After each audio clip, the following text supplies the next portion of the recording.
निवडून येतच असतो।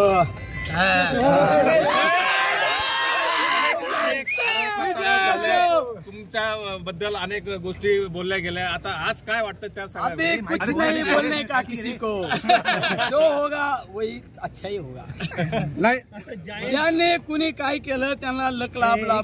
आता मला जनतेने निवडून दिलं ना, आता कोणाबद्दल चुकीचं बोलायचं नाही। निलेश लंके साहेब नाही पण कुठेतरी जायंट किल्लर ठरले वाटतंय का? नाही पण कुठेतरी अटीतटीची लढत मानली जात होती, बलाढ्य शक्ती समोर होती, गेल्या 2 महिन्यापासून संघर्ष चालू होता। कसं बघता याकडे, काय सांगाल या संदर्भात? या विजयाचं खरं श्रेय जातं ते माझ्या शेतकरी बांधवांना, माझ्या बेरोजगार तरुणांना आणि माझ्या राजकारणाच्या पहिल्या दिवसापासून मला जी साथ दिली आजपर्यंत त्यांना ते श्रेय जातं। माझ्या महाविकास आघाडीतील राष्ट्रवादी काँग्रेस असू, शिवसेना असू, तुमचं कम्युनिस्ट असू, आम आदमी पार्टी असू, आमचे सगळे लोक इतके पळाले बिचारे, आज त्यांच्यामुळे हा विजय झाला। तर निलेश लंके शून्य, निलेश लंके शुल्लक या सगळ्या लोकांमुळे आज मी निवडून आलो। आता पुढचा कुठेतरी तो दादागिरीची भाषा करण्याचा आरोप करण्यात आला आणि आज खासदार झाले, अजेंडा काय असणार आहे पुढे? लोक म्हणजे घाबरतात, काय सांगा? काय नाही करायचे, दादागिरी करणाऱ्यांना लक लाभू, कोणाला काय म्हणायचं नाही। लोकांनी निवडून दिलं ना राव, आता लोकांना हात जोडून आहे ना आपलं काम करायचे। चुकल्या देने वालों का भी भला, न देने वालों का भी भला।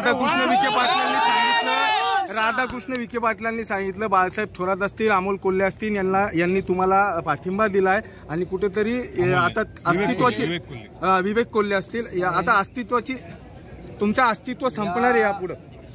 खऱ्या अर्थाने मला राजकीय जीवनात माझ्या संघर्षात आदरणीय पवार साहेब त्यांनी खऱ्या अर्थाने जी साथ, या निवडणुकीमध्ये काँग्रेस पक्षाचे सर्व आदरणीय बाळासाहेब थोरात यांनी जी साथ दिली, राष्ट्रवादी काँग्रेस पक्षाचे जिल्हाध्यक्ष जे नेहमी मला माझ्या विधानसभेपासून मला खऱ्या अर्थाने वडिलकीचा आधार देण्याचं काम केलं, ते आमचे फाळकेदार। शिवसेनेचे जिल्हा प्रमुख, आमचे मार्गदर्शक यांनी सुद्धा मला राजकीय जीवनामध्ये अनेक वेळा मदत केली। आमच्या गाडे सर असू, काँग्रेसचे जिल्हाध्यक्ष असू, आमच्या सर्व महाविकास आघाडीतील आज आमचे भैया या ठिकाणी नाही, आज अनिल भैया असते तर अनिल भैयांना वेगळा आनंद असता। म्हणजे सगळेच आमचे रावरीमध्ये आमचे प्राजक्त दादा असू, आमच्या पातळी शेवगावमध्ये आमचे प्रताप काका असू,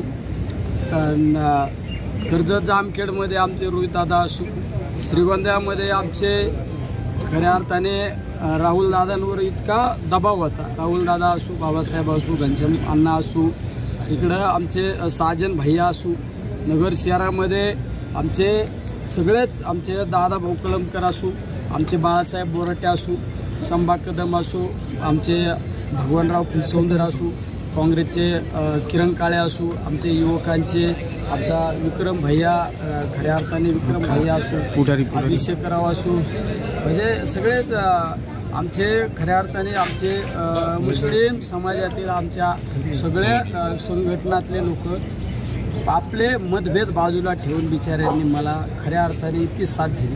आमच्या मतदारसंघातील किंवा नगर शहरातील सगळे मुस्लिम एक उठले, सगळ्या माझा विजय हा निस्ता या सर्व महाविकास आघाडी असू, माझ्या सर्व शेतकरी बांधवाचा असू, यामध्ये विरोधकांचा सुद्धा यामध्ये खऱ्या अर्थाने विजयामध्ये वाटा आहे। अदृश्य शक्ती खऱ्या अर्थाने मी त्यांचं नाव घेऊ शकत नाही बिचाऱ्यांचं, पण तुमच्या मीडियाद्वारे त्यांना धन्यवाद देतो।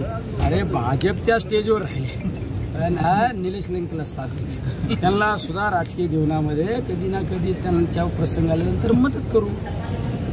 कुठेतरी महायुती महायुतीचे जे नेते राम शिंदे हे देखील आपले खास एकेकाळी मित्र होते, मात्र कुठेतरी कुछ नहीं बोलने का किसी के बारे में ठीक आहे, ओके. अच्छा ही होगा. आणि विशेष करून हे समोर बसलेले आहेत ना, हे मीडियावाले, कॅमेऱ्यावाले, कागदावाले, रिपोर्टर जे ओके, यांचा पण सिंहाचा वाटा आहे. हे हमारे घर के लोग है सब. पवार साहेबांना कधी भेटणार? पवार साहेबांना अरे पवार साहब तो हमारी जान है, कधी भेटणार? आज ही जाने वाले हैं हम.